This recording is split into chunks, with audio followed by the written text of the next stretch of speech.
Emma's Universe Podcast. Emma's Universe Podcast. Emma's Universe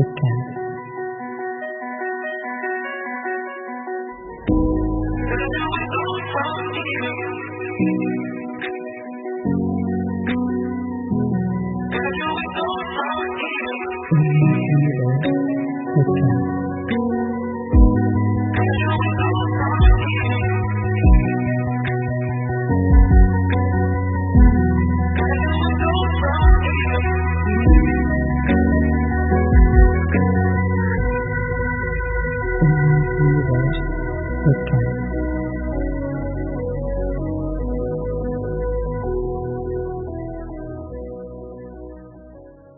Hello and welcome to Emma's Universe Podcast. So we are. I went reverse.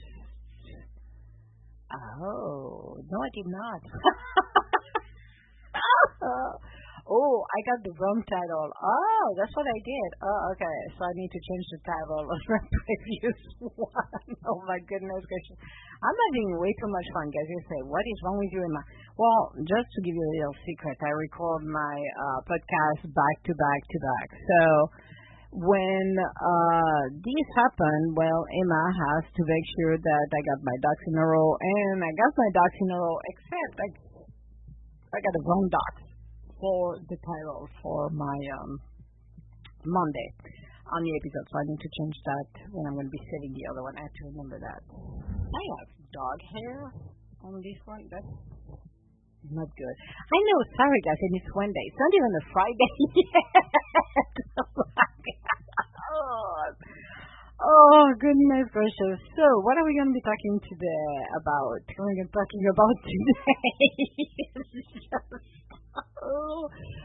Bear with me. And you know what? We like it around this way because this is at least the best podcast ever you can get here. Oh my goodness. So, we're going to be talking on our podcast today, The Art of Gentle Power, Leading Without Dominating. Oh, goody. That's going to be interesting, this one. So, let's get started. When you think of a leader, you might imagine someone who commands the room, someone with a loud voice, a firm handshake, and a magnetic presence. Yippee-ki-yay. But some of the most transformative leaders in history did not lead with dominance. They lead with quiet strength. Yep. Gentle power doesn't shout. It doesn't intimidate. It leads by example, earns respect through consistency, and creates trust through empathy. Today, we're going to explore how this kind of leadership works and why it might just be the most effective kind of all. Yippee-ki-yay. That actually is super interesting. So, yeah, listen and let's see what we come out with this one. So, rethinking power. Power doesn't have to mean control. Influence, the ability to inspire action without forcing it, is far more sustainable than authority. The loudest person in a room isn't always the one shaping the outcome. So freaking true. Every decade, and I've noticed that every decade that I work in corporate, I noticed that I met only one individual who actually knew how to lead, a natural born leader, somebody that was so great in his shoes, meaning whole, grounded, happy skippy, even in challenging time, always open to welcome people, ideas. That guy got more, and those guys actually, but I'm thinking about one in particular that really, for me, embody this, would make you walk on water to get the job done, and you would have been inspired, literally inspired. Even the most disgruntled employee wasn't disgruntled, they were all inspired. And to me, this is what it's supposed to be, somebody who is comfortable in their shoes, not being threatened by anyone, even though if some of the people in the room were way brighter than him, he never felt threatened because he knew who he was and he inspired people.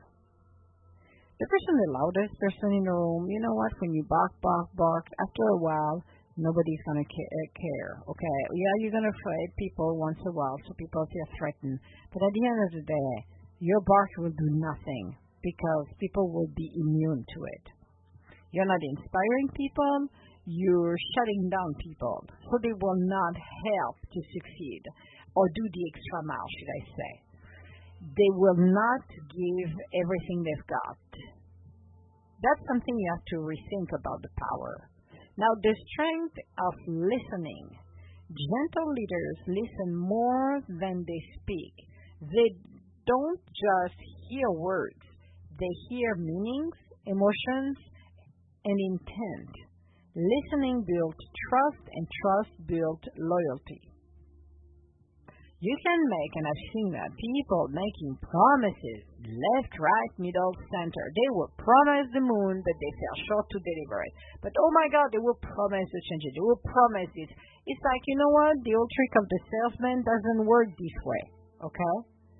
Now that the gentle leader listen more, yes, because they want to hear. Now you got people, you have, as a listener, you have to figure it out, actually, as a leader, when you start to listen, you have to drill down and listen people. And there are people who will go straight to the point and say, this is the issue, this is what we need, what can you do for helping us? And you got other people where it will be, they're going to talk for about half an hour. After half an hour, maybe the 5 minutes you needed will be at the end to resolve their issues. So you have to be a good listener and communicate very well. You have to listen to build the trust. If you hear people out, that is what you're going to start to build the loyalty. I remember when I was leading some of the projects and the teams, and what I've done is to listen to their grievance and see and read it, what was the first one that was needed to resolve, and start to resolve things so they can see the result. See that, hey, I'm being heard. I have a voice, and I'm being heard. It doesn't mean that every time they talk, it will be a yay, but at least being heard is essential. Because otherwise, people are going to stop to talk. People are not going to share anything with you when they know you're going to do nothing at the end of the day.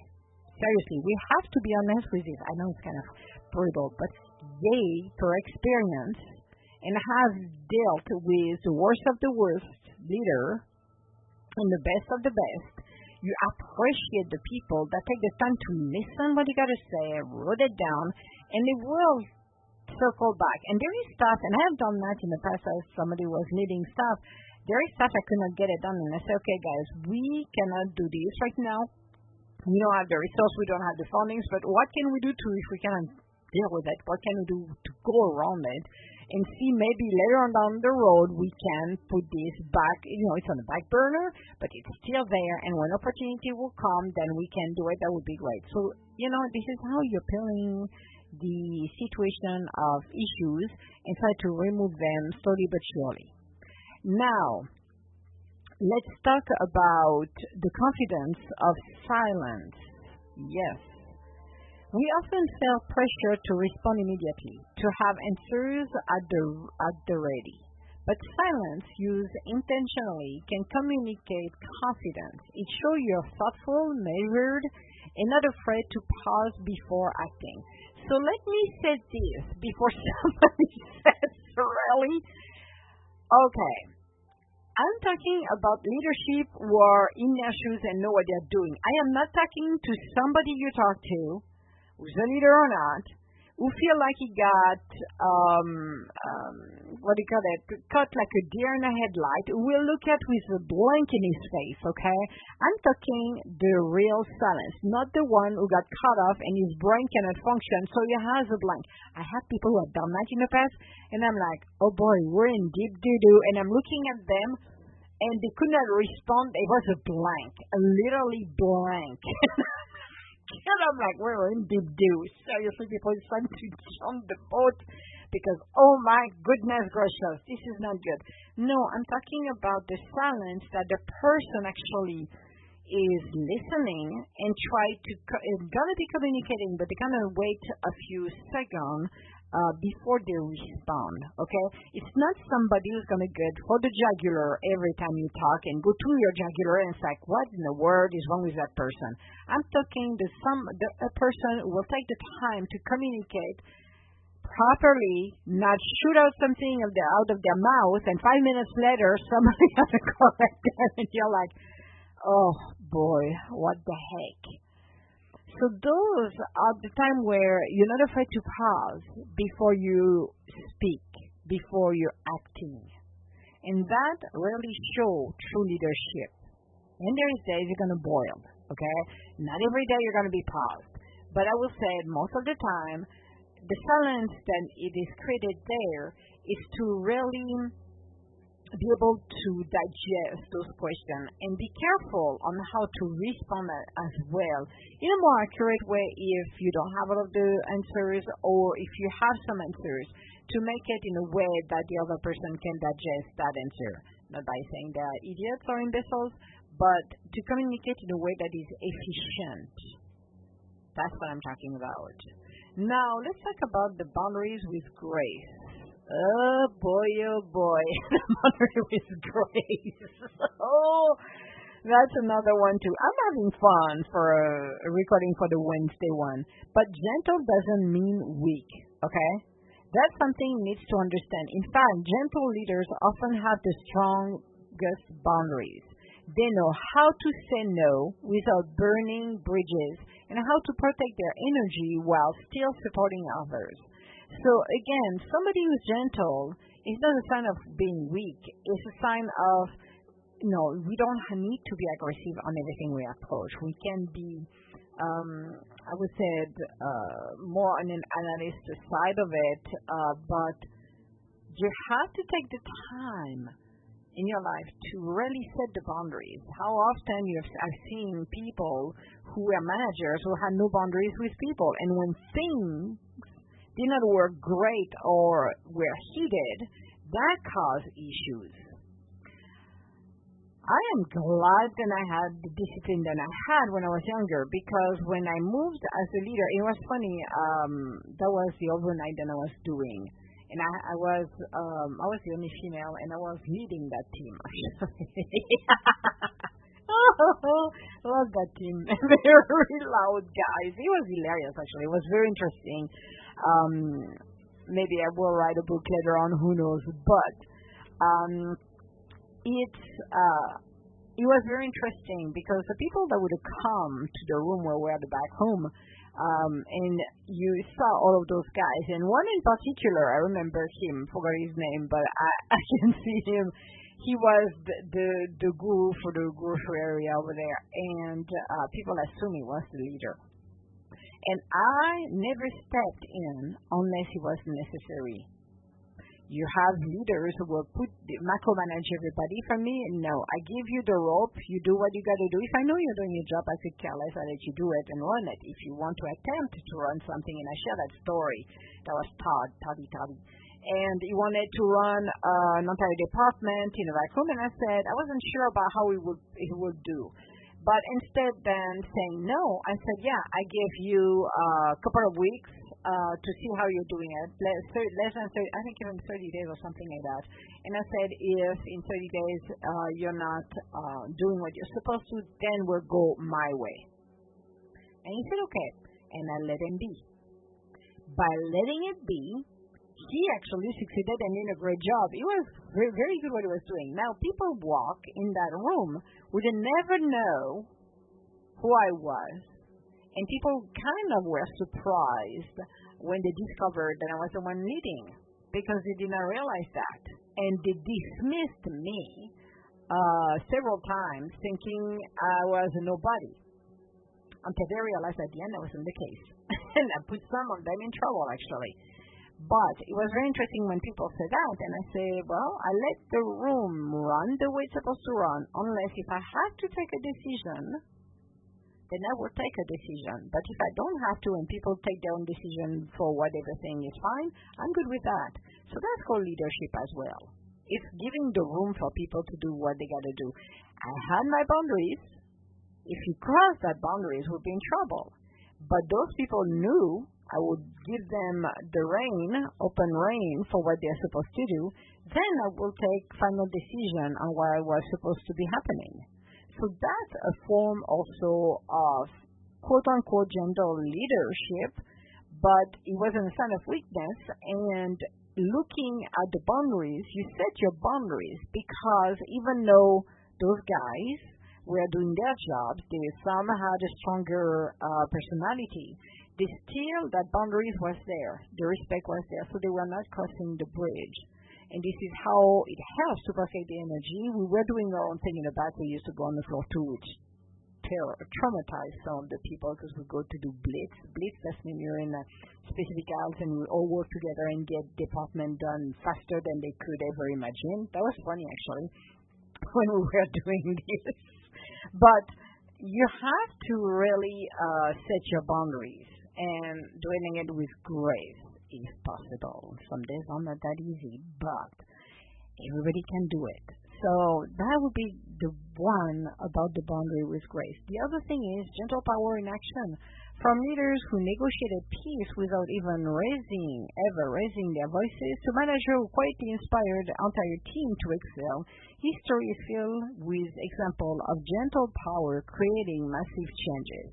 And I'm going to take example of my back home where you would see that those guys know what they were supposed to do, and we were joking. Actually, it was hilarious because they did a few things that was hilarious actually to me, but in a good way, not in a mean way. But it really empowered people because Toddy, who was a little bit defeated because nobody gave him a lot of credit of working, I had people above me who thought that was not a good move to put him in charge of one department when I said, yes, he is. And I said, in 30 days, revise this. And that was my call. And at the end of the day, he was inspiring because he did everything and he excelled into it. It's giving the opportunity for people to see what they're capable to do. Give them a chance to see and swim before you said no. Maybe some, you're going to know it's not. And I said no to some of them. One in particular, I remember that great kid, but he was a little too much over the top on a lot of things. Never gave him some of the lead on some of the stuff because I knew exactly what will happen with him, but I redirected him and his energy to something else because I knew he was capable to do it. And I told him, if you want to learn this, not a problem, but you're going to have to take the time to learn. You cannot go and end up somewhere if you don't have the proper training. So that was one thing. But you're looking at through history, there is a lot of people, you don't need to scream, yell, threat to get things done. But you have to course-correct people and attitude. People will follow you and be inspired by you if you really treat them with respect and being able to allow them to have a voice. There is some days you have people who are drama king and queen, and the only thing is the end of the world is approached and they are this and that. That is a skill you need to be to understand and how to communicate with them in a way that gets them inspired as well. It might be a little bit more challenging, but they will be inspired. So this is on the leaders as well to continue to, we call it proofing, which will be more strengthened and continue to work and continue to be a master in the communication. Communication is a lot of things. I will tell the story of my mortgage company. By the time you listen to this, that situation will be over as well. But it's like dealing with $1 billion company and you providing the right information, but you got a huge department, one's doing one thing, the other one was doing another thing, and screwed up along the way. And you're like, what on earth is going on here? So when you're looking at this and you are understanding what the changes and how you can impact others, I always give that opportunity for everybody, and I will continue to do that for everyone who wants to be inspired to do something to support them in their journey as well. Now you have to recognize what they're capable to do. A lot of people, in some cases, because they want to please everybody, they don't put them in the right spot. So that's something that's another discussion for another day.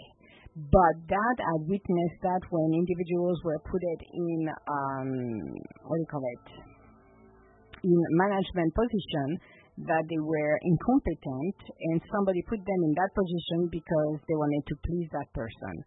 That is bad leadership, okay?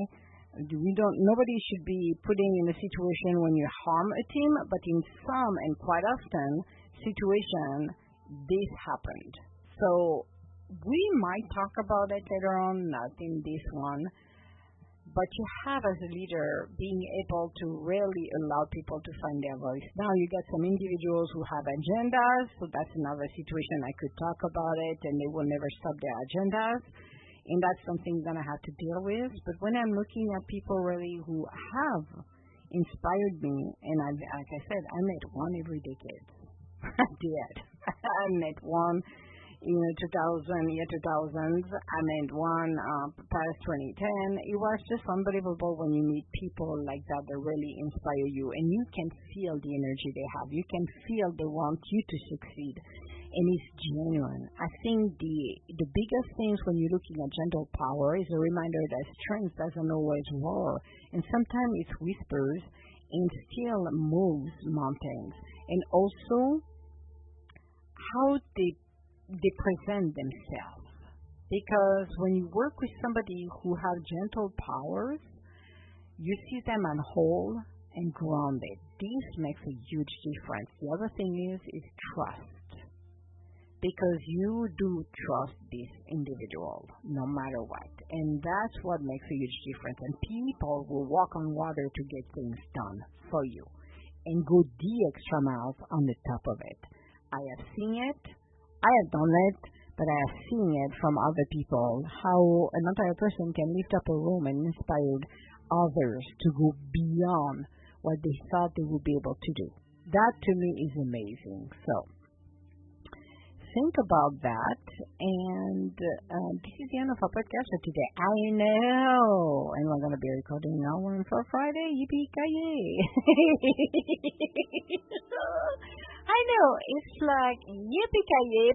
To give you an idea, Mercury retrograde, so we're in August, and this one is going to play in September, and Mercury went direct yesterday. Yippee-ki-yay. Yeah, it's going to be awesome. So, all my love, guys, and I will talk to you later. Bye now.